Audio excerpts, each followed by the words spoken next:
বর্তমান যুগে, বর্তমান সময়ে যদি আপনি বলেন যে 1 নম্বর ফিতনা কোনটা, তাহলে এক বাক্যে উত্তর হবে যে 1 নম্বর ফিতনা হলো কোরআন হাদিস নিজের মতো বোঝা।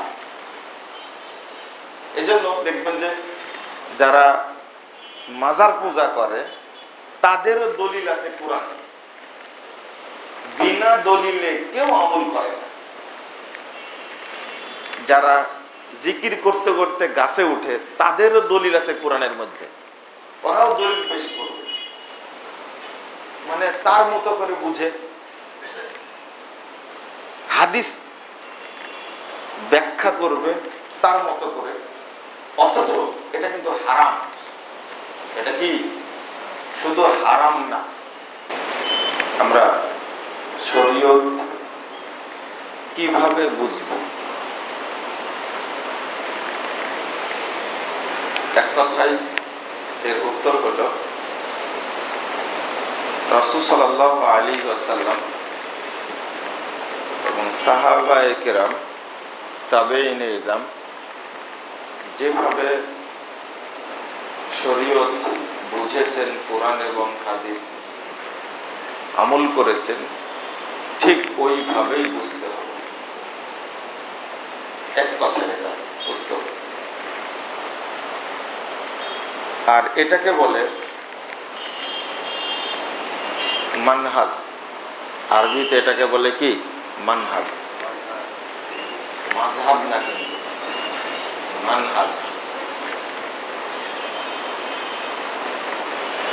তো মানহাজ শব্দের অর্থ হলো নীতি। মানহাজ মানে নীতি।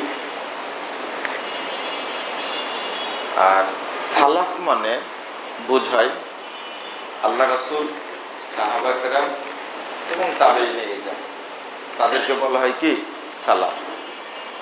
সালাফ শব্দের বাংলা অর্থ হলো পূর্ববর্তীগণ, অর্থাৎ যারা আগে গত হয়ে গেছেন।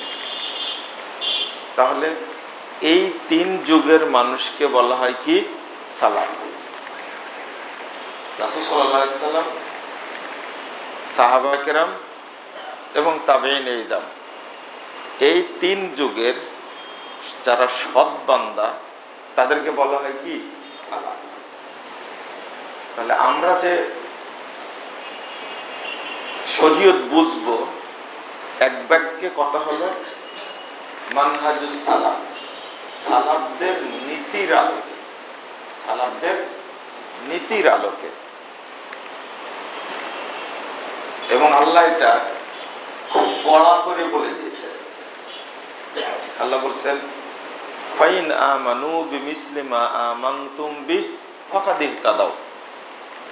এই আয়াতটা নিয়ে আমাদের জানা, বোঝা, গবেষণা মোটেই নেই। 137 নম্বর আয়াত। এই আয়াতটা শুধু অর্থ বুঝলেই আপনাদের কাছে অনেক জিনিস পরিষ্কার হয়ে যাবে। এই আয়াতটা কত গুরুত্বপূর্ণ। আল্লাহ বলছেন ফাইন আমানু বিমিসলি মা আমানতুম বিহি। আল্লাহ তাআলা রাসূল সাল্লাল্লাহু আলাইহি সাল্লাম এবং সাহাবা কেরামকে লক্ষ্য করে বলছেন, তোমরা যেভাবে ঈমান এনেছো, তোমরা যেভাবে শরীয়ত বুঝেছো, ঠিক ওইভাবে যদি অন্যরাও বুঝে তাহলে তারাও হেদায়েত পাবে। সাহাবীরা যে হেদায়েত পেয়েছেন এতে কোনো সন্দেহ নেই। তাই বলছেন যে তোমরা যেভাবে শরীয়ত বুঝো, ঠিক পৃথিবীতে অন্য যারা আছে ওইভাবেই যদি বুঝে তারাও ফাকাদ ইহতাদাও, তারাও হেদায়েত পাবে। এটা বড় শর্ত। কিন্তু তাহলে হেদায়েত আমরা পাওয়ার জন্য আল্লাহ বড় শর্ত করছেন কি, সাহাবীরা যেভাবে বুঝেছেন, আল্লাহ রাসূল যেভাবে বুঝেছেন, যেভাবে মেনে চলেছেন, ঠিক ওইভাবেই মানতে হবে। এরপরে বলছেন ওয়াইন তাওয়াল্লাউ, যদি অন্যরা এইটা মেনে না নেয়, এই শর্ত থেকে যদি মুখ ফিরিয়ে নেয়, ফাইন্নামা হুম ফি শিকাক, আল্লাহ বলছেন তাহলে তারা ওই ভ্রান্তির মধ্যেই থাকবে, ওই গুমরাহির মধ্যেই থাকবে। এই শর্ত পূরণ না করলে পৃথিবীর যে কেউ ভ্রান্তির মধ্যে আছে, গুমরাহির মধ্যে আছে, বিভক্তির মধ্যে আছে। নাউজুবিল্লাহ। এত একটা কড়া শর্ত, কিন্তু আমাদের সমস্যা হলো যে আমরা কোরআন এবং হাদিস বুঝি নিজেদের মতো করে। বর্তমান যুগে, বর্তমান সময়ে যদি আপনি বলেন যে 1 নম্বর ফিতনা কোনটা, তাহলে এক বাক্যে উত্তর হবে যে 1 নম্বর ফিতনা হলো কোরআন হাদিস নিজের মতো বোঝা। এজন্য দেখবেন যে যারা মাজার পূজা করে তাদেরও দলিল আছে কোরআনে, বিনা দলিলে কেউ আমল করে না। যারা জিকির করতে করতে গাছে উঠে তাদেরও দলিল আছে কোরআনের মধ্যে, ওরাও দলিল পেশ করবে, মানে তার মতো করে বুঝে। হাদিস ব্যাখ্যা করবে তার মতো করে, অথচ এটা কিন্তু হারাম। এটা কি শুধু হারাম না, একটা কঠিন শব্দ হলো, এটা হলো কুফুরি। এটা কি কুফুরি। এটা কোরআন নিজের মতো করে বোঝা, এটা হলো কুফুরি। আমি এটা বোঝাই দিচ্ছি আপনাদেরকে, আর টেনশন করবেন না। হাদিস নিজের মতো করে বোঝা, এটা হলো কুফুরি। আল্লাহ বলছেন ওমাই ইউশাকির রাসূল মিন বাদি মা তাবায়্যানা লাহুল হুদা ওয়া ইয়াত্তাবি গায়রা সাবিলিল মুমিনিন নুআল্লিহি মা তাওয়াল্লা ওয়া নুসলিহি জাহান্নাম ওয়া সাআত মাসীরা। এটা 115 নম্বর আয়াত সূরা নিসা। আল্লাহ বলছেন হেদায়েত প্রকাশিত হওয়ার পরে যারা আল্লাহ রাসূলের বিরুদ্ধাচরণ করবে, ওয়া ইয়াত্তাবি গায়রা সাবিলিল মুমিনিন, সাহাবায়ে কেরাম যে রাস্তায় চলেছে, তারা যেভাবে বুঝেছেন শরীয়ত, এর উল্টাটা চলবে, আল্লাহ বলছেন আমি তাকে জাহান্নামে আছাড় দেব। ফাইন্নামা হুম ফি শিকাক, আগের আয়াতে বললেন সে গুমরাহির মধ্যে আছে, তারা গুমরাহির মধ্যে আছে। আর এই আয়াতে আল্লাহ সরাসরি বলছেন নুসলিহি জাহান্নাম, আমি আল্লাহ তাকে জাহান্নামে আছাড় দেব। তাহলে বিষয়টা খুব কঠিন। এই আয়াতের তাফসীর করতে গিয়ে ইমাম ইবনু জারির তাবারি রাহিমাহুল্লাহ, সবচেয়ে বড় মুফাসসির পৃথিবীর, সাহাবীদের পরে সবচেয়ে বড় মুফাসসির ইবনু জারির তাবারি, তিনি বলছেন মাইয়াত্তাবিউ গায়রা তরিকি আহলি তাসদিক ওয়া ইয়াসলুকু মিনহাজান গায়রা মিনহাজিহিম যালিকা ওয়াল কুফরু বিল্লাহি ওয়া রাসূলিহি। তিনি বলছেন যে যে ব্যক্তি আহলে তাসদিক মানে সাহাবায়ে কেরাম, তাদের উল্টা বুঝবে, ওয়া ইয়াসলুকু মিনহাজান গায়রা মিনহাজিহিম, এবং তাদের নীতির উল্টা পথে চলবে, যালিকা ওয়াল কুফরু বিল্লাহি ওয়া রাসূলিহি, এইটা হলো আল্লাহর সাথে রাসূলের সাথে কুফরি করা। এটা তো আপনারা কাফের ফতোয়া দিয়েছেন, তো আপনারা কাফের ফতোয়া দেননি, দিয়েছেন তো। যেমন বাংলাদেশে একটা দল আছে, সে দলের নাম হলো কাদিয়ানী, আছে। ওরা আল্লাহ নবী সাল্লাল্লাহু আলাইহি ওয়াসাল্লামকে নবী মানে, কিন্তু কি মানে না, শেষ নবী মানে, শেষ নবী মানে। ওরা বলছে কি যে মাকানা মুহাম্মাদুন আবা আহাদিম মির রিজালিকুম ওয়ালাকির রাসূলুল্লাহি ওয়া খাতামান নাবিয়্যিন, বলছে মোহাম্মদ আংটিওয়ালা নবী। খাতামান নাবিয়্যিন মানে কি? আংটিওয়ালা নবী, শেষ নবী না। এই আয়াতের অর্থটা তারা কি করছে? কি করছে? শেষ নবী না, কি? আংটিওয়ালা নবী। আর খতম মানে কিন্তু আংটি। খতম মানে কি? আংটি। আল্লাহ বলছেন সূরা নিসা 64 নম্বর আয়াত, মিনাল্লাযীনা হাদু ইউহাররিফুনাল কালিম আন মাওয়াদিহি, যারা ইহুদি তারা আল্লাহর কালাম, আল্লাহ যেটা বুঝাতে চাচ্ছেন ওইটাকে ঘুরাই নেয়। আল্লাহ কি খাতামুন নাবিয়্যিন বলতে আংটি আল্লাহ নবী বুঝাইছেন না শেষ নবী বুঝাইছেন? শেষ নবী বুঝাইছেন। তারা অর্থ করলো কি? কি অর্থ করেছে বলেন? আংটিওয়ালা নবী, শেষ নবী মানে না, নবী মানে। ওরা বলে যে মোহাম্মদ নবী, এতে কোনো সন্দেহ নাই, কিন্তু শেষ নবী না। আর এইটা বলার কারণে আমরা তাদেরকে কি সার্টিফিকেট দিয়েছি বলেন? কাফের বলে দিয়েছি, তাই না? এই একটার কারণে কাফের। কিন্তু এখন কাদিয়ানীদের বাদ দিয়ে যদি অন্যদের মধ্যে খুঁজতে যান, ওরা তো সার্টিফিকেট একটা পাওয়ার কারণে কাফের বলেছে, কিন্তু একাধিক সার্টিফিকেট দিবেন আপনি, এরকম বহু আয়াতের অর্থ করেছে কি ভুল। তাহলে কয়টা সার্টিফিকেট পাবে তারা? একটার কারণে কি বলেছেন আপনারা? কাফের বলে দিয়েছেন। এবং কাদিয়ানীরা যা কাফের, এতে তো সন্দেহ নাই, তাই না? যারা কাদিয়ানীদেরকে কাফের বলে না তারাও কাফের। কথাটা আবারও শুনেন, যারা কাদিয়ানীদেরকে কাফের মনে করে না, কাফের বলে না, তারাও কাফের। মাসালাটা একবারে পরিষ্কার এবং জটিল। তো আমরা এবার একটু উদাহরণে আসব। উদাহরণ দেব? সবার মাঝে চা খেলে বিয়াদব বলবে না? হ্যাঁ, তো আমরা এবার চেষ্টা করব কিছু উদাহরণ দিতে। দেব উদাহরণ? হ্যাঁ, রাগ করবেন না তো? এটা কিন্তু রাগ করার জিনিস। আমি শুধু ধরাই দিব যে আমরা কি পরিমাণ মাতবরি করেছি কোরআন হাদিসের উপরে, বুঝছেন?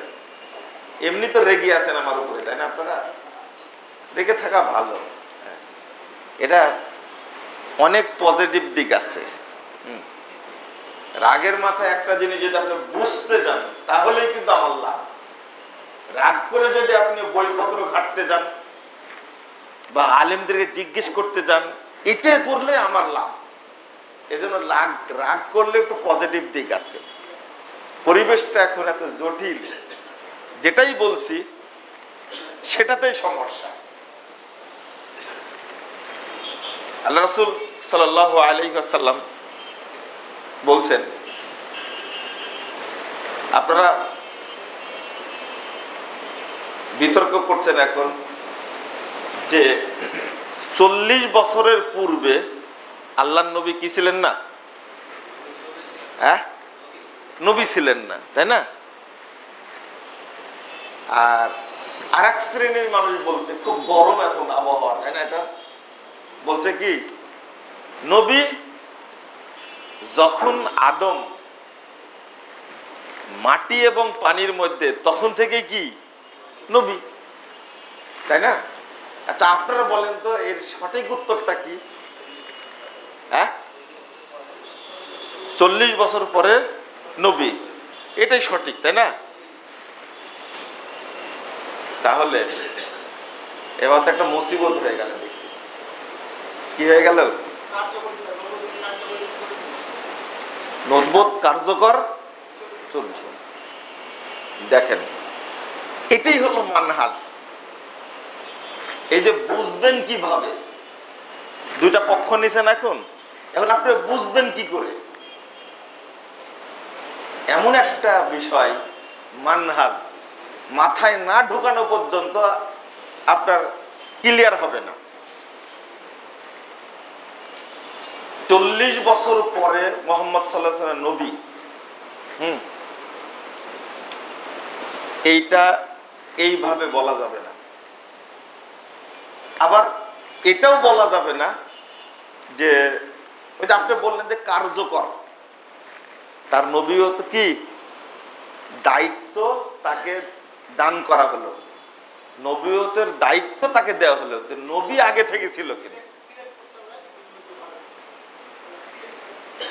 তো দেখেন এখানে ব্যাখ্যার দিকে না যাই, সরাসরি সালাফদের মূলনীতি দেখি, তাই না?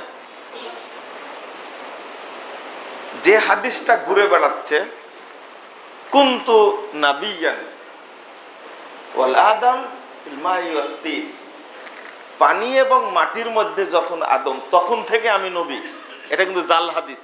কি হাদিস? জাল হাদিস। এটা তো কেউ বলবে যে হাদিসটা জাল।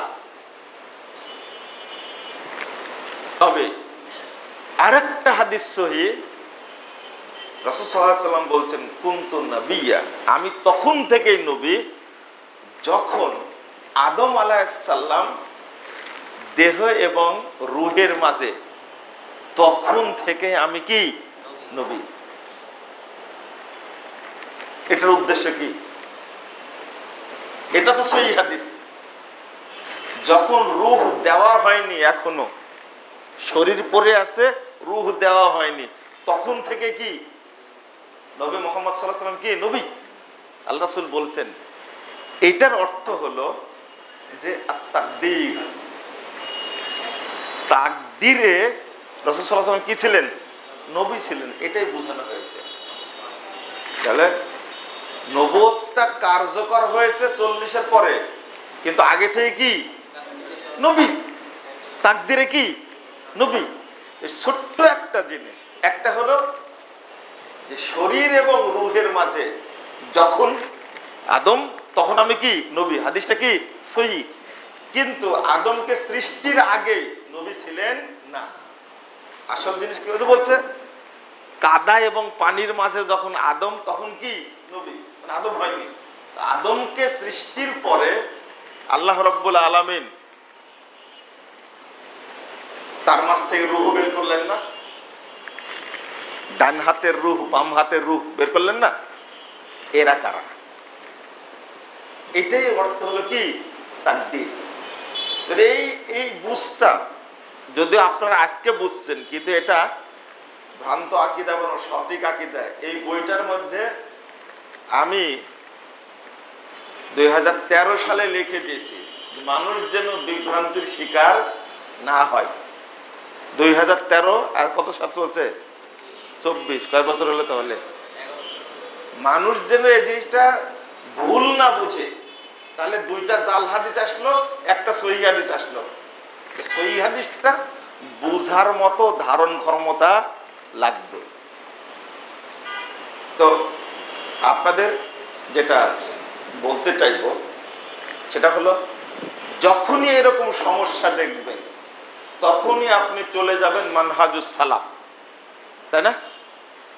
সালাফরা কি বলতে চেয়েছেন, কি ব্যাখ্যাটা দিয়েছেন। আর হাদিস থাকলে তো কোনো সমস্যাই না, তাই না?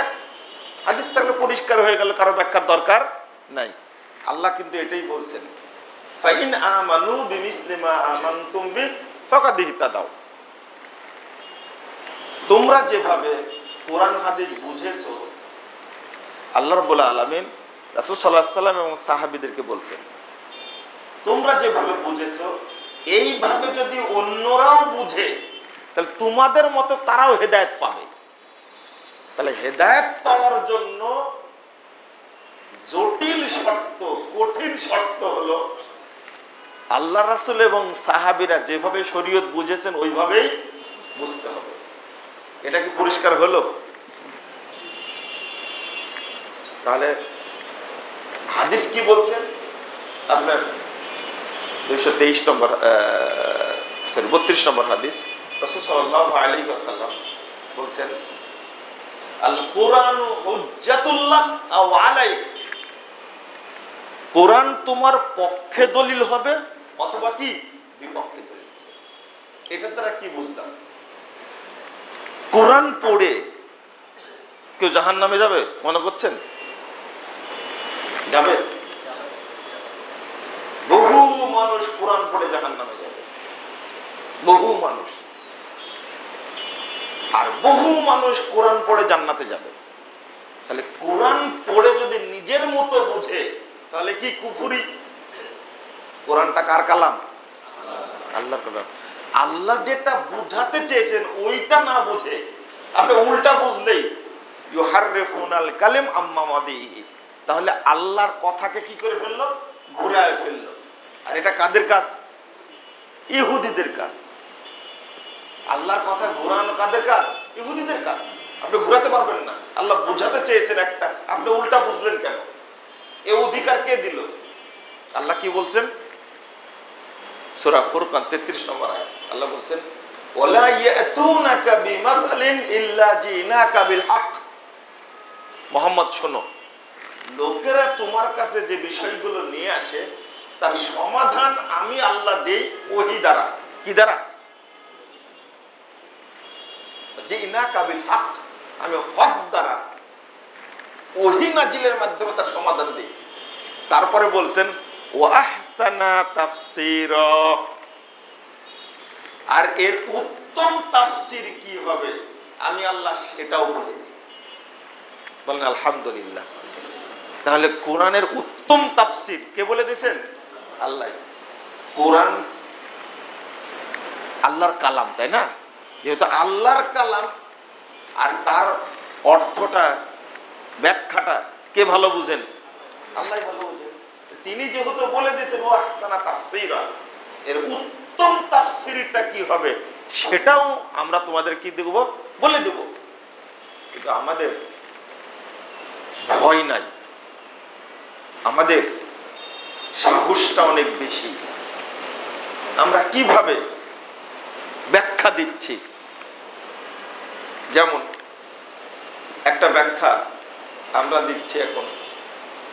ব্যাখ্যাটা হলো যে এই যে কিছুদিন আগে রমাজানও গেল, শাবানও গেল, তাই না? আল্লাহ বলছেন ইন্না আনজালনাহু ফি লাইলাতিন মুবারাকা, আমরা কোরআনকে নাযিল করেছি বরকতময় রাত্রিতে। ফি লাইলাতিন মুবারাকা। বাংলাদেশের আহলে হাদিস ছাড়া যত দল পথ মত আছে সবার একটা ব্যাখ্যা, পরিষ্কার ব্যাখ্যা, যে লাইলাতে মুবারাকা দ্বারা বোঝানো হয়েছে শবে বরাতের রাত্রি। কিসের রাত্রি? শবে বরাতের রাত্রি। দেখেন একটা উদাহরণ দিচ্ছি, আস্তে আস্তে চলেন, ভিতরে ঢুকি, তাহলে সুবিধা হবে। তাহলে কোরআন কি লাইলাতুল মুবারাকা বলতে কি শবে বরাতের অর্থাৎ শাবানের রাত্রি এটা? হ্যাঁ। তাহলে আল্লাহ বললেন শাহরু রমাদান আল্লাযী উনজিলা ফীহিল কুরআন, রমাজানে আল্লাহ কোরআন নাযিল করেছেন, তাই না? রমাজানে কোরআন নাযিল করেছেন। তাহলে শাবানের 15 তারিখ কি রমাজানে হয় না শাবান মাসে হয়? শাবান মাসে হয়। আরেকটা সূরাতুল কদর নামে একটা সূরা নাযিল হয়েছে, তাই না? আল্লাহ কি বলছেন? ইন্না আনজালনাহু ফি লাইলাতুল কদর, কদর রাত্রিতে আমরা কোরআন নাযিল করেছি। তাহলে কোরআন দ্বারাই প্রমাণিত হচ্ছে আল্লাহ কোরআন নাযিল করেছেন রমাজানে, আর রমাজান মাসে কি কদর রাত্রিতে। আপনারা কেউ জানেন যে কদর রাত্রি কি শাবান মাসে হয় নাকি? হয়। তো বাংলাদেশে এই যে বড় বড় আলখেল্লাওয়ালা জুব্বাওয়ালা লোকগুলো সাধারণ মানুষদেরকে যে ধোঁকা দিচ্ছে, বুঝটা দিচ্ছে, ব্যাখ্যাটা দিচ্ছে, এটাও কোরআনের সূরা দুখানের আয়াত, ইন্না আনজালনাহু ফি লাইলাতিন মুবারাকা, আমরা বরকতময় রাত্রিতে কোরআন নাযিল করেছি।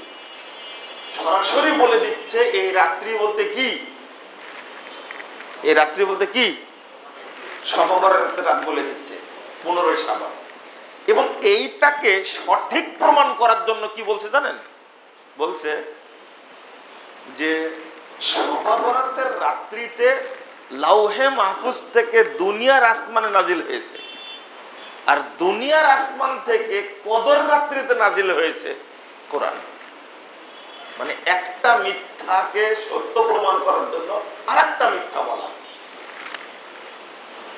মানুষের কত সাহস যে কোরআনের এই আয়াতটাকে স্পষ্ট যখন বুঝতে পারছি কোরআন দ্বারাই, তখন মানুষের আর ব্যাখ্যার দরকার আছে বলেন তো দেখি?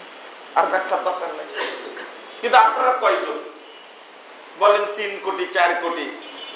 এই মানুষগুলো ছাড়া বাংলাদেশে কত মানুষ আছে বলেন? 18 কোটি, তাই না? গুনতেছেন, তাই আরো কত কোটি আছে তার কে জানে। তো বাকি সব লোক বিশ্বাস করে এই আয়াতটা, তাহলে এই বিশ্বাসটা সঠিক না ভুল বলেন তো দেখি? এই আয়াত দ্বারাই শবে বরাতের রাত্রির গুরুত্বটা ফুটিয়ে তোলা হয়। নাউজুবিল্লাহ, আস্তাগফিরুল্লাহ, আস্তাগফিরুল্লাহ।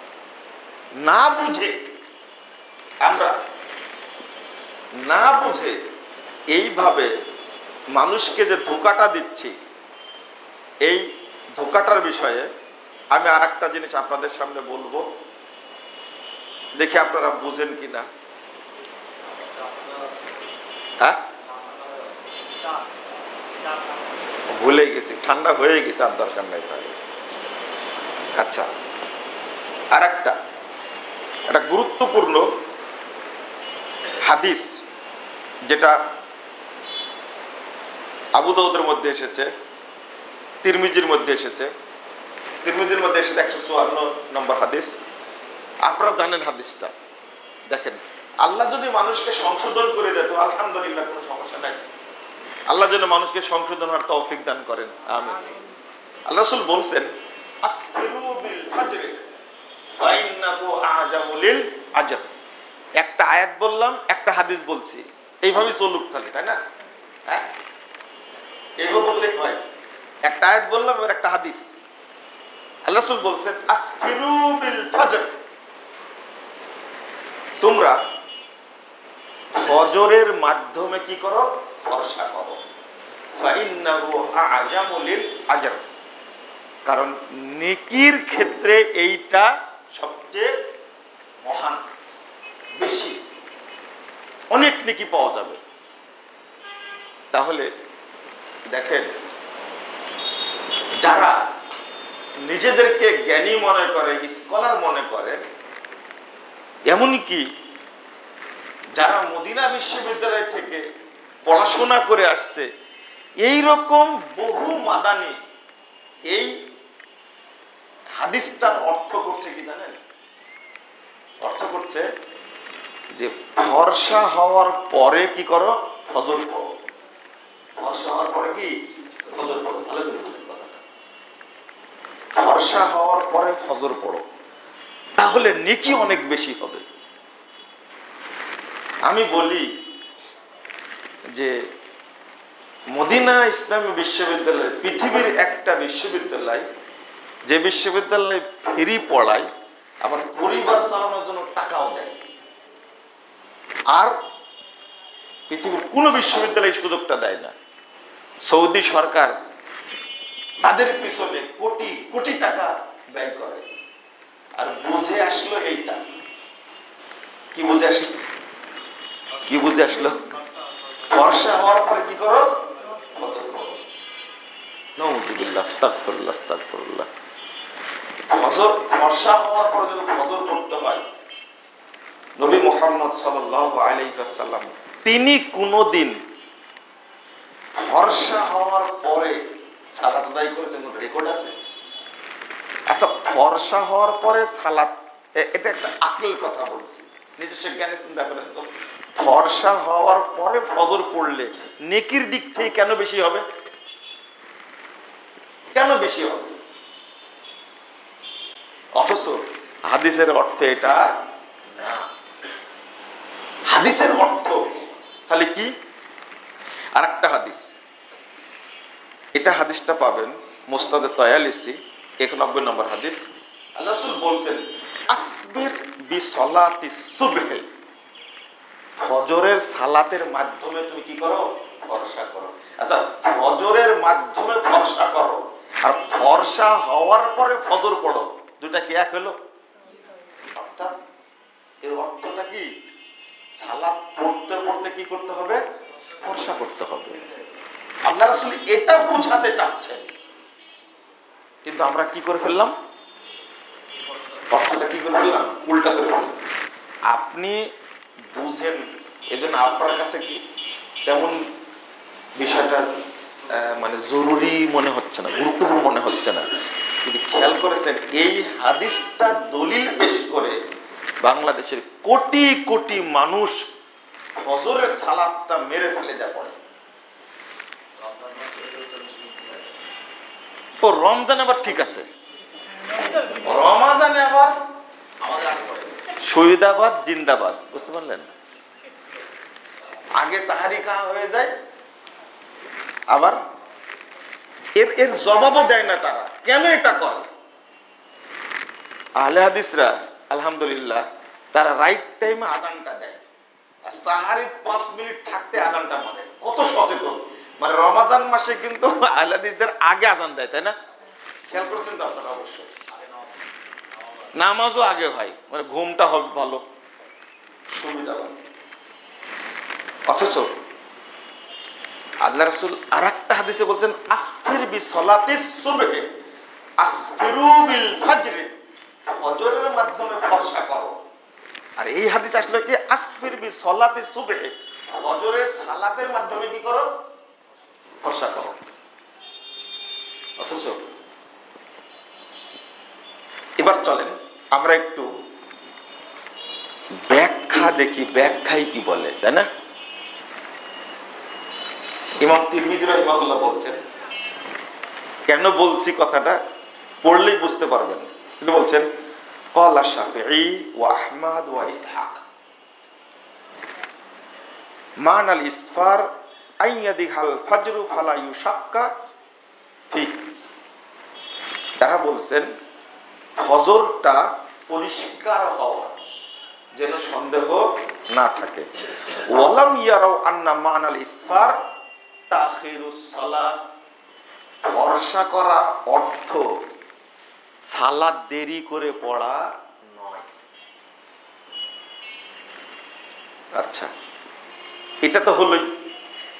ইমাম তাহাবি বাংলাদেশে একজন মুহাদ্দিসকে খুব মূল্যায়ন করা হয়, বাংলাদেশে একজন মুহাদ্দিসকে খুব মূল্যায়ন করা হয় এবং তার কিতাবই পড়া হয়, সেটা হলো ইমাম তাহাবি রাহিমাহুল্লাহ।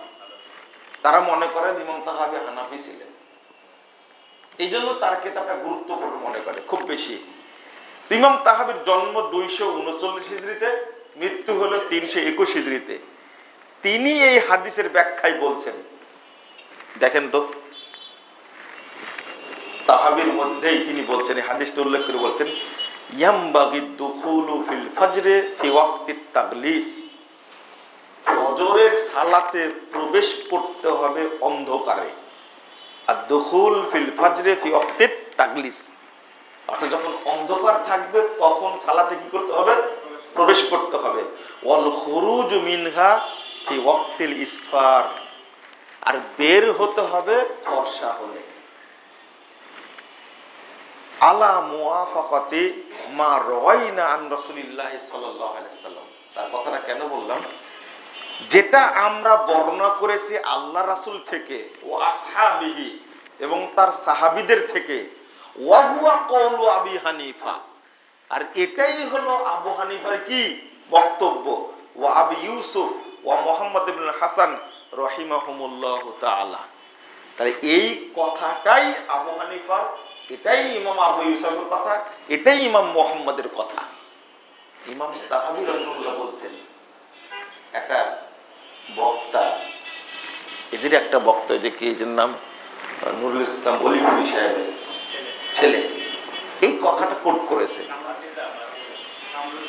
বলছে যে আপনারা ভালো করে পড়ে দেখেন, ইমাম আবু হানিফা, ইমাম আবু ইউসুফ এবং ইমাম মুহাম্মাদের শক্ত মত হলো এইটা যে ফজর সালাতে ঢুকতে হবে কখন?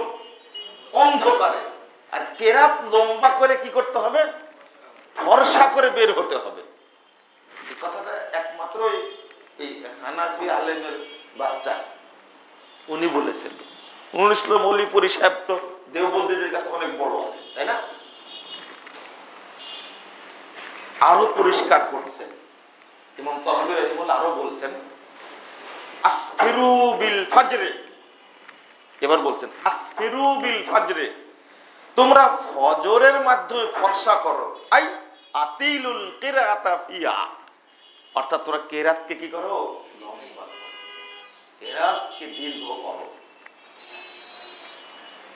লাইসা যালিকা আলা আইয়াদখুলু ফিহা ফি আখিরি ওয়াক্তিল ইসফার, বলছে এর অর্থ এটা না যে ফর্সা হলে সালাতের মধ্যে ঢুকো, ওয়ালাকিন ইয়াখরুজু মিনহা ফি ওয়াক্তিল ইসফার, বরং সালাত শেষ করতে হবে কি যখন কি হয়? ফর্সা হবে তখন। তাহলে আমরা হাদিসও মানছি না,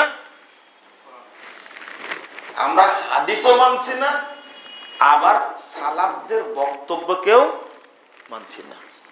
তাহলে আমরা মানতে চাই কি? তাহলে ওখানে বক্তব্য আসলো ইমাম আহমদ, ইমাম শাফি, ইমাম আবু ইসহাক, এখানে আসলো ইমাম আবু হানিফা, ইমাম কি ইউসুফ, ইমাম মুহাম্মদ। তাহলে তাদের কথা তো মানছি না, হাদিসও মানছি না, তাদের কথা মানছি না। আরেকজন ইমাম, ইমাম তিরমিজি, আরেকজন ইমাম, ইমাম তাহাবী, এতগুলো লোক বলছেন এই হাদিস পড়ে যদি এইভাবে বুঝে তাহলে হেদায়েত পাওয়ার কোনো সম্ভাবনা আছে? আর ফজরের সালাত কি সাধারণ সালাত? ফজরের সালাত কি সাধারণ সালাত? আল্লাহু আকবার। আল্লাহ রাসূল সাল্লাল্লাহু আলাইহি ওয়াসাল্লাম বলছেন তাশহাদু মালাইকাতুল লাইলি ওয়া মালাইকাতুন নাহার, কি যেন ওয়া কুরআনাল ফজর। আল্লাহ রাসূল সাল্লাল্লাহু আলাইহি ওয়াসাল্লাম বলছেন ফজরের সালাতে তেলাওয়াত বেশি হয়, এই জন্যই দিনে নিযুক্ত সমস্ত ফেরেশতা এবং রাতে নিযুক্ত সমস্ত ফেরেশতা ওই ফজরের টাইমে উপস্থিত থাকে। তো আমি এই ফজরের সালাতটাকে এইভাবে মানলাম কেন? মারার কারণ আছে।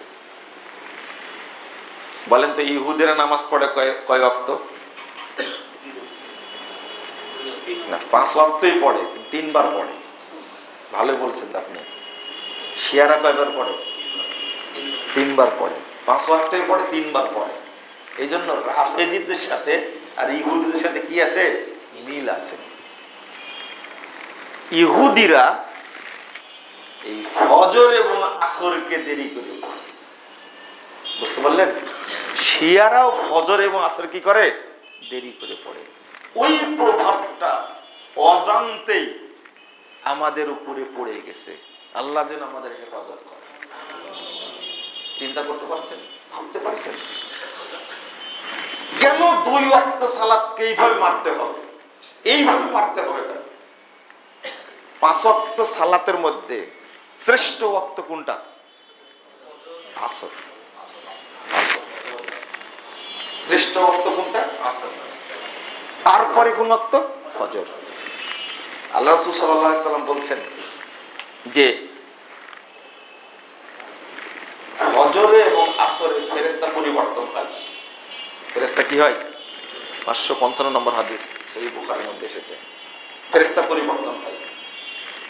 এবং এই 2 বারই আল্লাহ জিজ্ঞেস করেন, 2 বারই জিজ্ঞেস করেন কাইফা তারাকতুম ইবাদি ওয়া হুয়া ইয়ালাম। আল্লাহ রাসূল বলছেন আল্লাহ জানা সত্ত্বেও ফেরেশতাদেরকে জিজ্ঞেস করেন কাইফা তারাকতুম ইবাদি, এটা সাক্ষী রাখার জন্য, বান্দার জন্য সাক্ষী রাখার জন্য আল্লাহ জিজ্ঞেস করেন তোমরা আমার বান্দাদেরকে কিভাবে রেখে আসলে? ফেরেশতারা উত্তর দেয় ফাইদা আতাইনাহুম ওয়া হুম ইয়াসাল্লুন ওয়া ইযা তারাকনাহুম ওয়া হুম ইয়াসাল্লুন। আল্লাহ যখন তাদের কাছে গেছিলাম তখন তাদেরকে সালাত অবস্থায় পেয়েছিলাম, যখন আমরা বিদায় নিয়ে আসছি তখনও সালাত অবস্থায় রেখে আসছি। এই 2 ওয়াক্ত সালাতকে কি করে ফেলা হয়েছে? মেরে ফেলা হয়েছে, হত্যা করা হয়েছে। মাগরিবে কিন্তু হত্যা করা হয়নি, এসব কিন্তু কি করা হয়নি? হত্যা করা হয়নি। মাগরিবে খুব তাড়াতাড়ি পড়ে, এসব কি তাড়াতাড়ি। আমার এক উস্তাদ বলতেন, এতদিন কি পড়ালাম এটাই বুঝলে না? এশা আগে পড়ে নাই, ঘুমটা যেন ভালো হয়, আর ফজর দেরি করে পড়ে, ঘুমে যেন ডিস্টার্ব না হয়। মুরব্বীদের কথা তো এটাও বলে দিতে হবে আমাদেরকে। আমার উস্তাদ এখনো বেঁচে আছে, খুব অসুস্থ, এটাও বলে দিতে হবে, এটা বুঝো না? তাড়াতাড়ি যেন ঘুমায় যেতে পারে, এজন্য এশাটা কি আগে পড়ে নেয়, আর ফজর দেরিতে পড়ে, ঘুমে যেন ডিস্টার্ব না হয়। একবারে ঠিক মতো ঘুমায়, তারপরে ইচ্ছা মতো কি পড়বে? ফজর পড়বে। লা হাওলা ওয়ালা কুওয়াতা ইল্লা বিল্লাহ। আমি আরেকটা জিনিস বলি, আল্লাহ রাসূল সাল্লাল্লাহু আলাইহি ওয়াসাল্লাম ফজরের সালাতে 60 থেকে 100টা আয়াত পড়তেন। কয়টা? 60 থেকে 100টা। আচ্ছা, যখন বাংলাদেশে ফজর পড়া শুরু হয় তখন যদি 60 থেকে 100 আয়াত পড়া হয়, সূর্য কত দূর উঠবে বলেন তো দেখি? আচ্ছা, এই বুঝগুলো মসজিদের সভাপতি, মসজিদের সেক্রেটারি কেউ বুঝে না বাংলাদেশে? সবাই কি মূর্খ? হ্যাঁ, মসজিদের সভাপতি, মসজিদের সেক্রেটারি যদি বলদ হয়, তাহলে মুসল্লিরা কিভাবে তাদের কাছে নিরাপদ বলেন তো দেখি? তারা তো ইমামকে বলতে পারে। আর আমরা হাজিদের, আর আমরা আহলে হাদিসরা নির্যাতন করছি। সবচেয়ে নির্যাতিত ওয়াক্ত আহলে হাদিসদের কাছে জহর। কি? জহর। জহরের ওয়াক্ত হচ্ছে 11:55-তে, আপনি পড়ছেন কয়টায়? একটাই পড়ছেন। এর চেয়ে আর কি নির্যাতন হতে পারে বলেন তো দেখি? তো মাগরিবটা একটু পরে পড়লে হয় না? এশা আর মাগরিব একসঙ্গে পড়লে কেমন হয়? মানে মনে করেন মাগরিব হচ্ছে কয়টা? 6:35 নাকি 6:35, যে 7:35 পড়লে হয় না এটা? তাহলে দুইটা একবারে পড়া হবে, এটা সুবিধা হলো। লা হাওলা ওয়ালা কুওয়াতা না, ওয়াক্ত হয়ে গেছে, 15 থেকে 20 মিনিটের মধ্যে সালাত পড়ে নিতে হবে। আপনারা হাজী সাহেব হজ করে আসলেন, মসজিদের সভাপতি হাজী, মসজিদের সেক্রেটারি অধিকাংশই হাজী, হজ করে আসলে মক্কা থেকে, টাইম হলে আজান দিয়ে দেয় না? এক হাজী এসে আমাকে বলছে যে মক্কার মানুষও কত দুষ্ট হয়ে গেছে। আমি বললাম যে চাচা এত বড় কথা বললেন? আমাকে ডেকে নিয়ে বলছে যে এই তো কিয়ামতের আলামত, মক্কার মানুষও কত দুষ্ট হয়ে গেছে। কেন? আরে 12টায় বাজেনি, জোহরের আজান দিয়ে দেয়। ওই যে গল্পের মতো হয়েছে, মক্কায় গেলাম সব আরবি বলে, শুধু আজান আর ইকামতটা বাংলা। বুঝতে পারলেন কেমন মূর্খ হাজী? আপনি চিন্তা করেন। বলছেন যে মক্কার মানুষের কত পুষ্ট হয়ে গেছে, কারণ 12টা নামাজ তাই জোহরে আজান দেয়, ওই টাইমে নামাজ পড়লে নামাজ হয়। তা আপনি কি করতেন? যে না, আমি 1:30টার আগে পড়ি।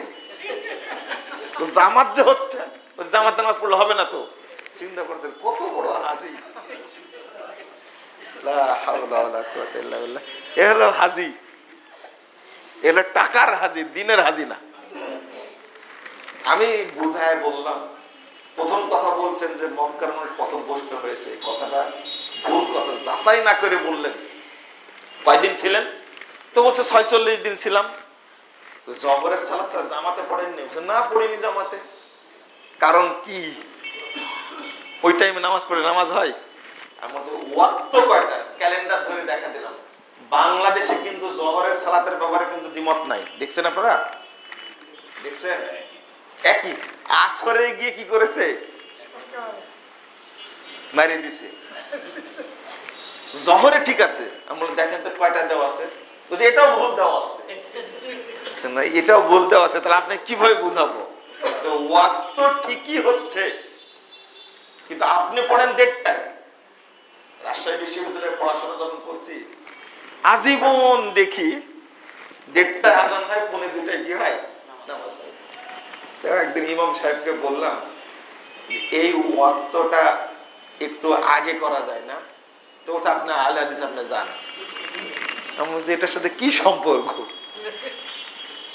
এটা হলো মূল ইমাম। আর একদিন এক ইমামকে বললাম যে যে ওযুর দোয়া লিখে রাখছেন আপনি, বিসমিল্লাহির রহমানির আল ইসলাম হাক্কুল কুফরু বাতিলুন, এর কোনো দলিল আছে? যে তাকায় বলছে যে আপনার সমস্যা কি? আমার সমস্যা নাই, আপনি লিখে রাখলেন কেন ওযুর দোয়া? এটা কি ওযুর দোয়া? তো বলছে যে আর কোন জায়গায় চোখ পড়লো না, ওটাতে চোখ পড়েছে আপনার। আপনি আহলে হাদিস, বুঝতে পারছি, দোয়া দোয়াই থাক, আপনি যান।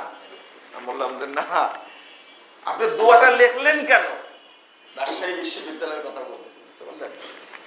মানে হুজুর বলেছে গাই, ষাঁড় হলেও সমস্যা নেই।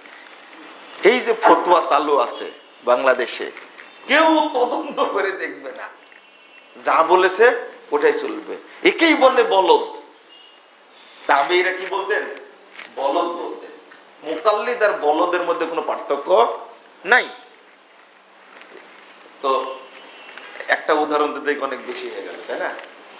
রাসূল সাল্লাল্লাহু আলাইহি সাল্লাম ফজরে সালাত পড়তেন, সালাম ফিরানোর পরে পরস্পরের দিকে তাকালে তারা চিনতে পারতেন না। কয়টা হাদিস নিবেন আপনি? এই মর্মে কতটা হাদিস নিবেন? অথচ আজকে একটা ভুল ব্যাখ্যা দিয়ে আমি আরো আশ্চর্য হই যে হাটহাজারে একটা বড় মাদ্রাসা না, তা হাটহাজারিতে একজনও আলেম নাই যে হাদিসটা বুঝবে। আসফিরু বিল ফজর ফাইন্না আজামুল লাজ। হাটহাজারি কেন, এই ঢাকাতেও বড় বড় মাদ্রাসা আছে। যারা হানাফি বলে নিজেদেরকে, আমি হানাফি বলি না তাদেরকে, কারণ বাংলাদেশে হানাফি নাই, হয় দেওবন্দি তারা, না হয় বেরলভী। তারাও তো হাদিস পড়ে।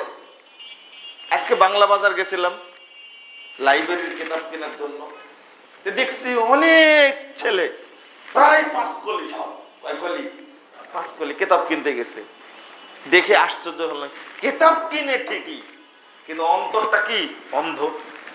চোখ কিন্তু ঠিক আছে, চোখ কি আছে, ঠিক আছে, অন্তর কি অন্ধ। আল্লাহ বলছেন কেউ কি বুঝান না যে হাদিসের অর্থটা ভুল হচ্ছে? প্রতি বছর 2000-3000 ছেলে, আর সারা বাংলাদেশে যদি হিসাব করা হয় 2-3 লাখ ছেলে দাওরা পাস করে। কি করে? দাওরা হাদিস পড়ে শেষ করে।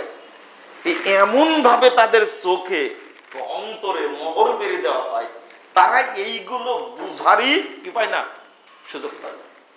সিলেট থেকে এক ভাই গত রবিবার, সোমবারে রাজশাহী দারুল হুদাতে গেছে। উনি চিটাগঙ্গের, সিলেটের একটা বড় মাদ্রাসায় পড়ছে। আল্লাহ তাকে হেদায়েত দান করেছে, আলহামদুলিল্লাহ। তো ওনার সাথে আমার বেশ কয়েকটা কথা হলো। উনি বলছেন যে আপনি যে পর্যালোচনাগুলো করেন, এইগুলোতে আমাদের অনেক উপকার হয়েছে, অনেক উপকার হয়েছে। পর্যালোচনাতে এখন সব কি হয়ে যায়, নেটে চলে যায় না, এটা তো আমাদের আয়ত্তে থাকে না, সব চলে যাচ্ছে। এক একজন দেখে দেখে শোনার চেষ্টা করছে, বোঝার চেষ্টা করছে। আলহামদুলিল্লাহ, আল্লাহ যেন এইভাবে মানুষের চোখ খুলে দেয়। আমিন ইয়া রাব্বাল আলামিন। আজান কাটে আপনাদের 8:30 আজান, তাই না? আচ্ছা আচ্ছা, তাহলে আমরা আর একটা আয়াত নিয়ে আলোচনা করি। একটা হাদিস হলো, আবার একটা আয়াত, তাই না? একটা আয়াত আপনাদের কাছে বলতে হবে, যেটা খুব গুরুত্বপূর্ণ। যদি কোরআনের বুঝটা কোরআনের মতো করে না বুঝি আমরা, তাহলে আমাদের অবস্থা কি খারাপ।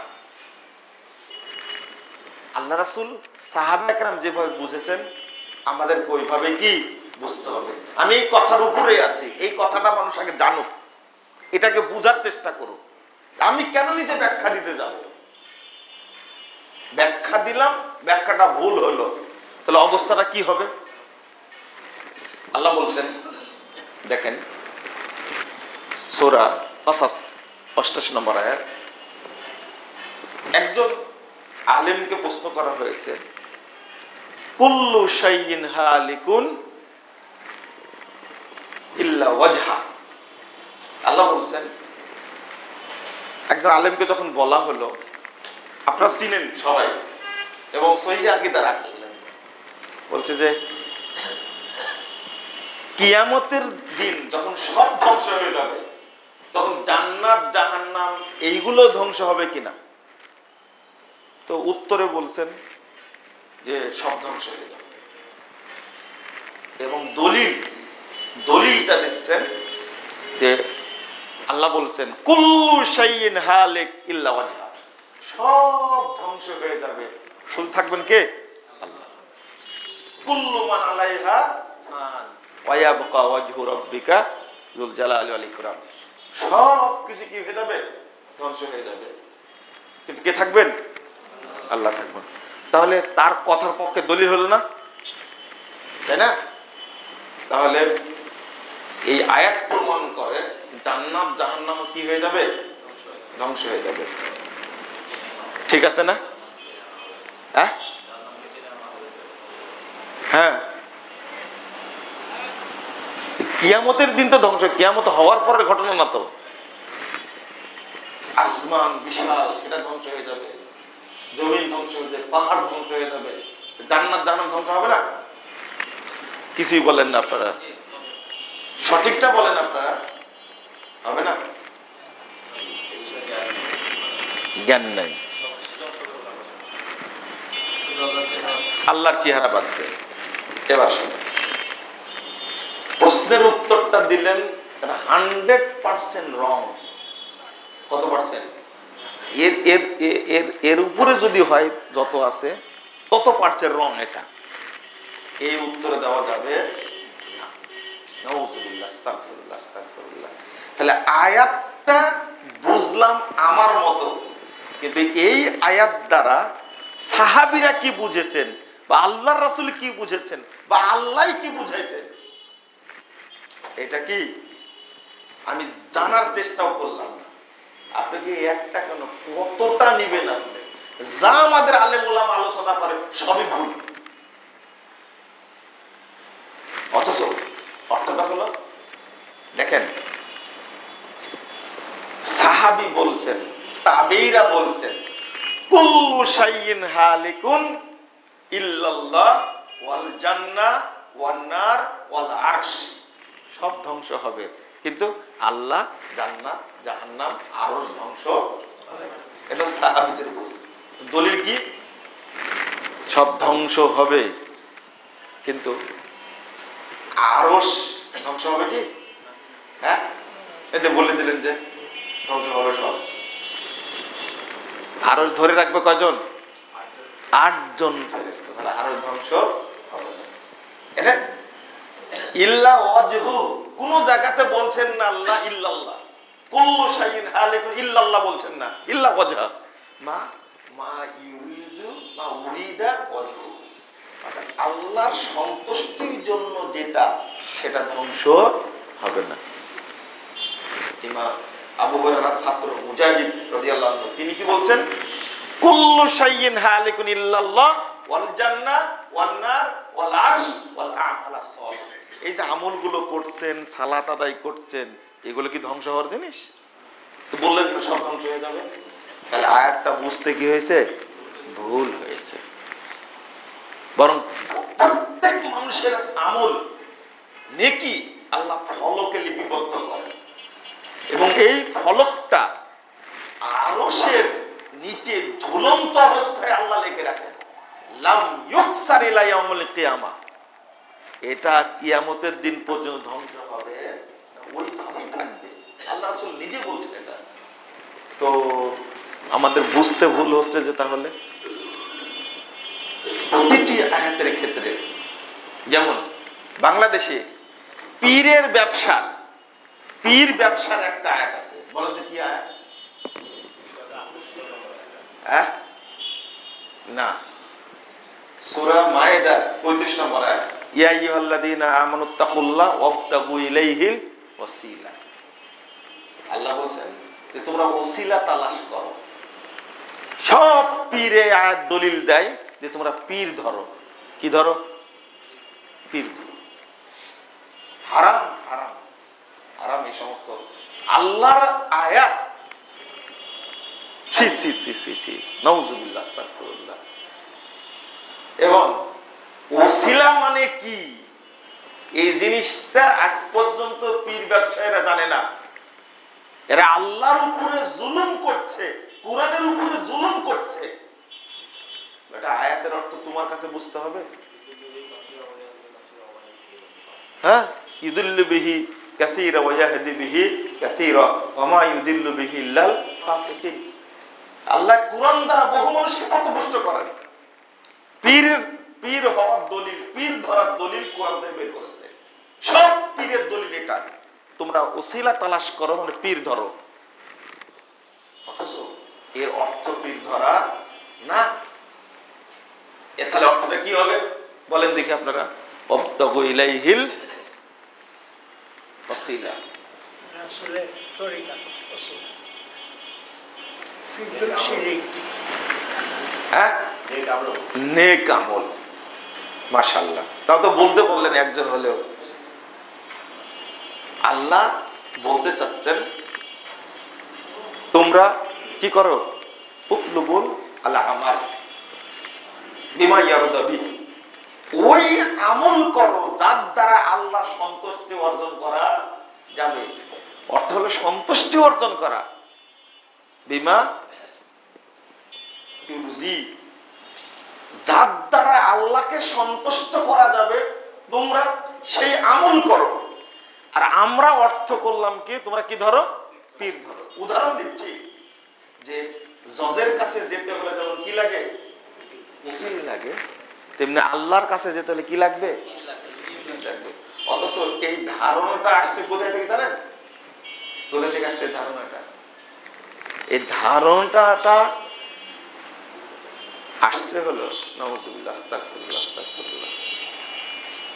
এটা হলো মুশরিকদের ধারণা, কাফেরদের ধারণা।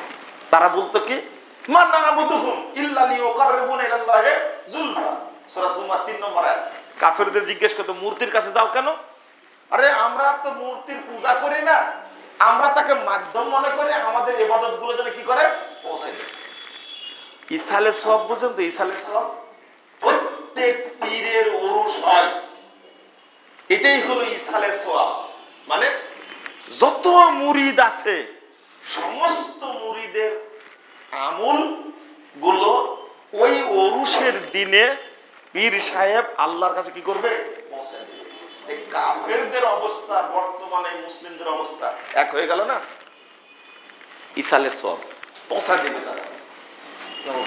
এটা এটা এই যে কোরআনের আয়াতের অপব্যাখ্যাটা করলো, মিথ্যা ব্যাখ্যা করলো একজন মুশরিক পীর, বুঝতে পারলেন? বক্তব্য দিচ্ছে। এবার একটা হাদিস আছে, একটা হাদিস বলি, তাই না? এটা মানে পীর, আমি পীর বললে মুশরিক বললি, পীর বললে কি বলি? শয়তান বললে আপনার খারাপ লাগে? ওরা বলে কি জানেন? যার পীর নাই শয়তান তার পীর, যার পীর নাই বাণীতে চর্ম নাই। আচ্ছা, এর উত্তরটা বলেন আজকে আপনারা, এই উত্তরটা আপনাদের কাছে জানতে চাই।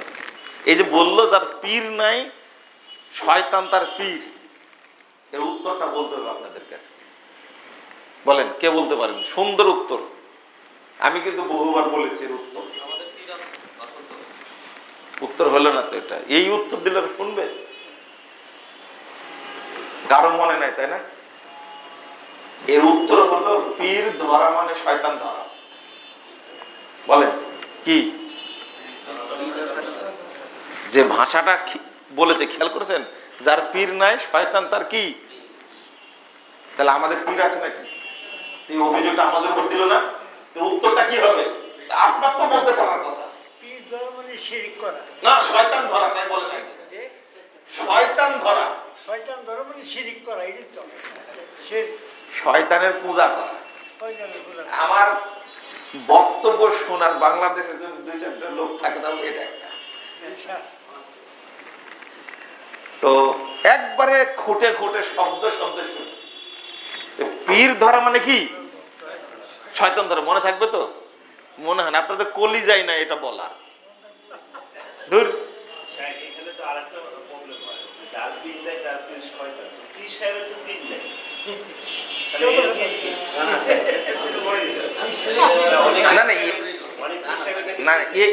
এই ধরনের প্রশ্ন করলে ও আরেকজন বলেছে যে আবু হানিফার মাযহাব কি ছিল আবার, তাই না? এই উত্তর তো অনেক আছে। এরা যদি জাহেল না হতো তাহলে আরে মাযহাব মানলে আবু বকরের মানতে পারি, তিনি হলেন প্রথম খলিফা, জান্নাতি সাহাবী। না হলে উমরের মাযহাব মানতে পারে, উসমানের মাযহাব মানতে পারে, আলীর মাযহাব মানতে পারে রাদিয়াল্লাহু আনহু।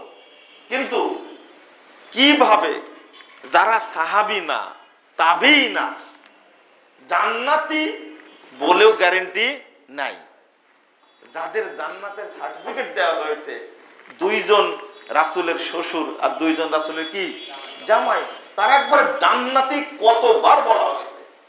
মাযহাব মানলে তাদের মানতে হবে। যারা মাযহাব মানে এরা হলো জাহেল, একবারে জাহেল, অন্ধ মুকাল্লিদ। তো এইভাবে যদি শরীয়ত বুঝি আমরা তাহলে অবস্থা খারাপ। আরেকটা, এই যে পীর সাহেব বলতেছি, এখানে 2টা কথা আসে, 2টাই বুঝেন আপনারা। বলতে হচ্ছে যে আমার হাতে বায়াত না করে যদি কেউ মরে যায় তাহলে কাফের হয়ে মারা যাবে। আচ্ছা, একটা পীর এই কথা বলতে পারে বলেন তো দেখি? হ্যাঁ, এবার এই পীর সাহেব তার বায়াতকে শক্ত করার জন্য এবার হাদিসের মধ্যে ঢুকছে। কার মধ্যে? হাদিস দিয়ে দলিল দিচ্ছে, মাম্মাতা ওয়ালাইসা ফি উনুকিহি বায়াতুন মাতা মিতাতান জাহেলিয়া। 1851 নম্বর হাদিস, সহিহ মুসলিমের। বলে দিল, চিন্তা করতে পারছেন? যে ব্যক্তি মারা গেল অথচ সে কারো কাছে বায়াত করেনি, সে জাহেলিয়াতের মৃত্যু হলো। তার পীরামুকে শক্ত করার জন্য, এই মুশরিকি কার্যক্রমকে শক্ত করার জন্য, পূজা করার জন্য, দেখেন কি মানল কথাটা, যে ব্যক্তি কি করবে না, বায়াত করবে না, সে কি হয়ে যাবে? আচ্ছা, এইটা যদি এক পীর বলে, আর এক পীর যদি এটা বলে, তো মানুষ কার কাছে বায়াত করবে বলেন তো দেখি? শক্ত ফতোয়া, বায়াত না করলে কি হয়ে যাবে বলেন? আরে অমুসলিম কাফের হয়ে মারা যাবে। ইবাদত করে কোনো লাভ হবে না, সিয়াম পালন করে কোনো লাভ হবে না। কিভাবে মানুষকে অন্ধ করে বোঝানোর চেষ্টা করছে। হাদিস তো ঠিক আছে, তাই না? হাদিস কি? যে ব্যক্তি মারা গেল কিন্তু কি না, বায়াত করেনি, মাতা মিতাতান জাহেলিয়া, তার জাহিলি অবস্থায় অমুসলিম হয়ে মারা গেল, কাফের হয়ে মারা গেল।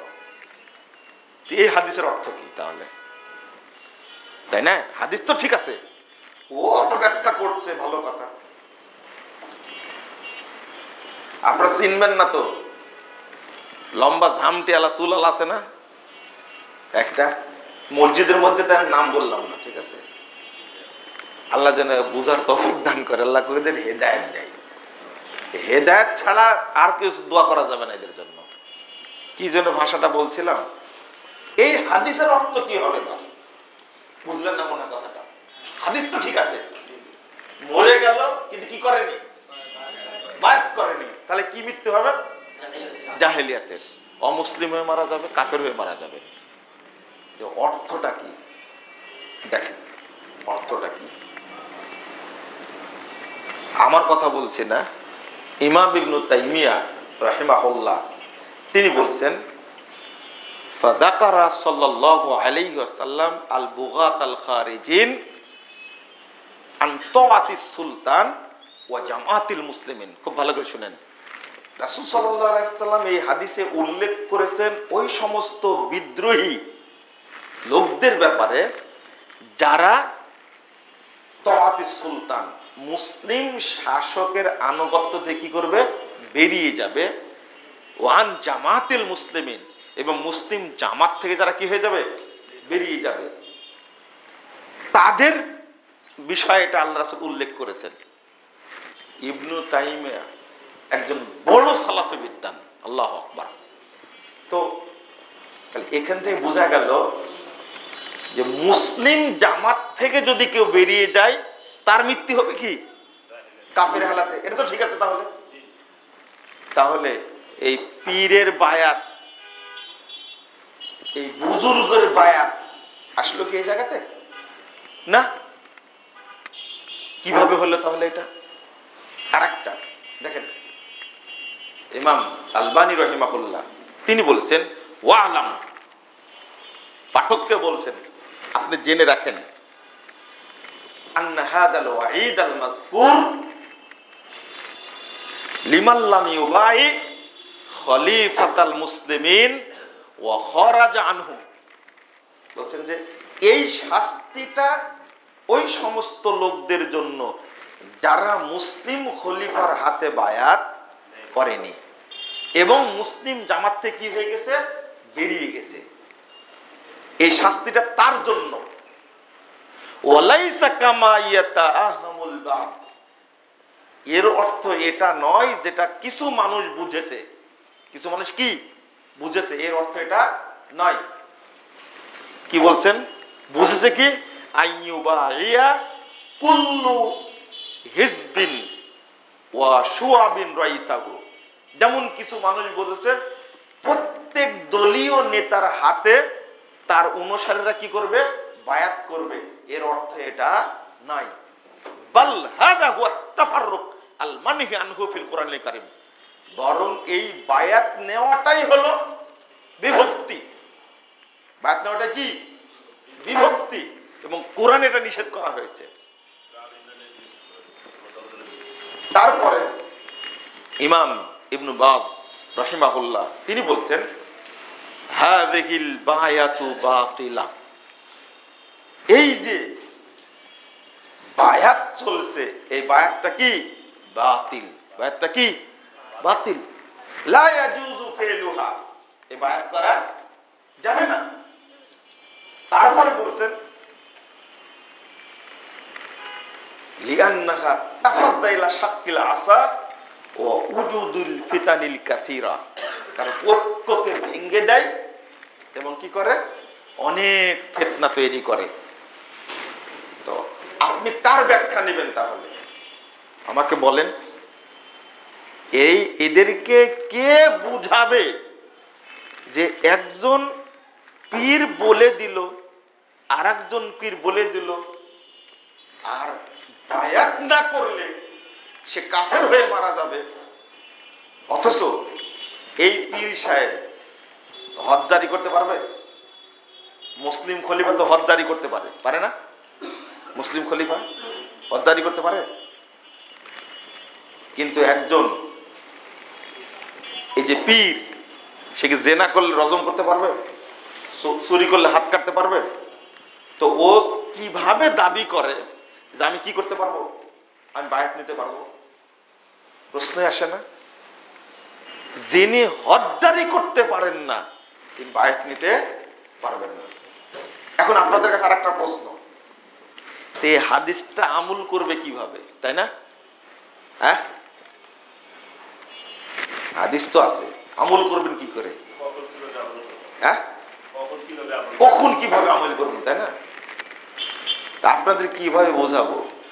অনেক, যেমন আপনি মকিম অবস্থায় আছেন, কি আছেন মকিম অবস্থায়, কি আছেন, কোনোদিন মুসাফিরে যাননি, 2 রাকাত সালাত পড়েননি, মকিম অবস্থায় আছেন, মুসাফির কোনোদিন হননি, তাহলে মুসাফির হালাতের যে ইবাদত গুলো, এই ইবাদত গুলো মকিম অবস্থায় করা যায় না?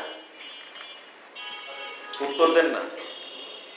যেহেতু কোনোদিন করা হচ্ছে না, করে ফেলি। হ্যাঁ, বুঝেন না কেন? তা আমি কোনোদিন বাড়ির থেকে বের হই না, কিন্তু মুসাফিরের তো কি আছে, শরীয়ত আছে। আমি 2-1 দিন আদায় করি, দেখি 2 রাকাত করি, করা যাবে এটা? আপনি তো ওই হালাতে জানেনই। আচ্ছা, এইটাও তো হাদিস। আর একটা হলো জাকাত দেওয়া, এটা কি হাদিস না? কোরআনের আয়াত না? জাকাত দেওয়া। ভ্যান চালক, রিক্সা চালক, এদের উপরে জাকাত ফরজ। ভালো করে বুঝেন কিন্তু।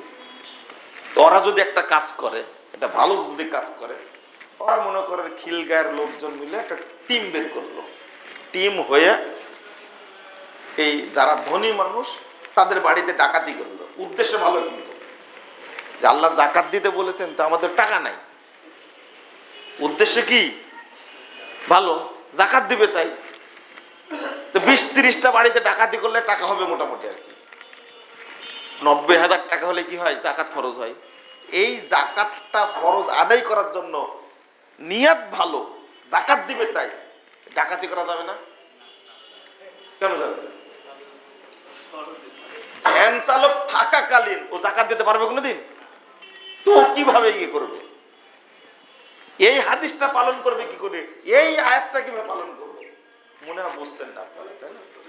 হ্যাঁ, ও তাহলে এইটা বুঝা যাচ্ছে না, খলিফা নাই, এই হাদিসের আমলও নাই, তো এটা বুঝবেন না। তো জোর করে আমল করা যাবে এটা? তাহলে এই পীর ফকিরদের কে বুঝাবে বলেন দেখি? মানুষকে এমন ভাবে বেঁধে ফেলছে, বায়াত করে ফেলেছে। একজন 30 বছর ছিল মুরিদ, আমাকে বলছে এই যে বায়াত করেছে বারবার পাগড়ি ধরে, এই যে বায়াত যে ত্যাগ করে চলে আসলাম, এটাতে আবার জাহান্নামে যেতে হবে না তো? কেন বলছে কি জানেন? যে বলে দেশে এই বায়াত ত্যাগ করা মাত্রই তুমি মুরতাদ হয়ে যাবে। কি হয়ে যাবে? মুরতাদ হয়ে যাবে। আমি বললাম এই বায়াত করাই ছিল হারাম, আপনি বেরিয়ে আসছেন একটা হালাল কাজ করেছেন, ওর কাছে বেচা কিনা হয়ে গেছে, মানে ওই সময় মুরতাদ হয়ে গেছিলেন, এখন আপনি কি হয়েছেন? মুসলমান হয়েছেন। তখন বলছে ও তাহলে তো বেঁচেই গেলাম আলহামদুলিল্লাহ। সিস্টেমটা কি দেখছেন? একবার যে বায়াত করবে, ও যদি বায়াত ত্যাগ করে তাহলে কি হয়ে যাবে? কি হয়ে যাবে? মুরতাদ হয়ে যাবে। কত বড় কড়া ফতোয়া! অথচ আমি সেই সময় নামাজ পড়তাম না। চিন্তা করছেন সে সময় কি পড়তো না? নামাজ পড়তো না। কারণ পীরের কাছে মুরিদ হয়েছে মানে পীর জান্নাতে নিয়ে যাবে, একবারে ভুল ধারণা একবারে। কারণ জাহাজ নিয়ে উপস্থিত থাকবে কি নিয়ে? কি ফতোয়া! বায়াত না হলে কেউ জান্নাতে যেতে পারবে না, কড়া ফতোয়া। 30 বছর বলে পানের পিকও খাইছে।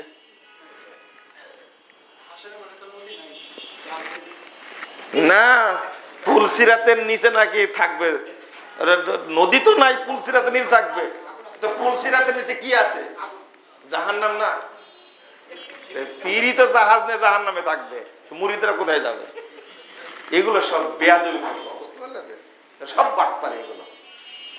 আপনাদের কাছে যে কথাগুলো আজকে বলছিলাম মানহাজ সংক্রান্ত, আপনাকে রাগ করলেন?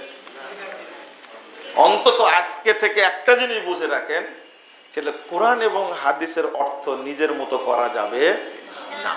বলছে ইয়া আইয়ুহাল্লাযীনা আমানুত্তাকুল্লাহ ওয়া কুনু মা'আস সাদিকিন, মা'আস সাদিকিন, তোমরা সাদিকিনদের সাথে থাকো, সিদ্দিকিনদের সাথে থাকো। সাদিকিনটাকে সাদিক কি বলছে? বলছে আমার দাদা পীর ছিলেন, আমার বাবা পীর ছিলেন, এখন আমি পীর। আল্লাহ বলছেন যে আমাদের সাথে থাকো। কোরআনের আয়াত, ইউহাররিফুনাল কালিম আন মাওয়াদিহি, কিভাবে চেঞ্জ করে দিল। লা হাওলা ওয়ালা কুওয়াতা ইল্লা বিল্লাহ। আল্লাহ যেন আমাদের বোঝার তৌফিক দান করেন। আপনি কত নিবেন এরকম উদাহরণ যাই বলে। এবার যদি আপনি আকীদার মধ্যে ঢোকেন, কিসের মধ্যে? আকীদার ক্ষেত্রে আল্লাহ সম্পর্কে আকীদা, রাসূল আকীদা, যত দলিল পেশ করবে, যত আয়াত পেশ করবে, যত হাদিস পেশ করবে, দেখবেন সব ভুল ব্যাখ্যা দিচ্ছে, সব ভুল ব্যাখ্যা দিচ্ছে। তো কাদিয়ানীরা যদি একটা আয়াত ভুল অর্থ করে কাফের হয়, আর আপনি যে শত শত করছেন, সার্টিফিকেট আপনার কয়টা হবে? কয়টা হবে সার্টিফিকেট আপনার? আল্লাহ যেন আমাদের বোঝার তৌফিক দান করেন, আমিন।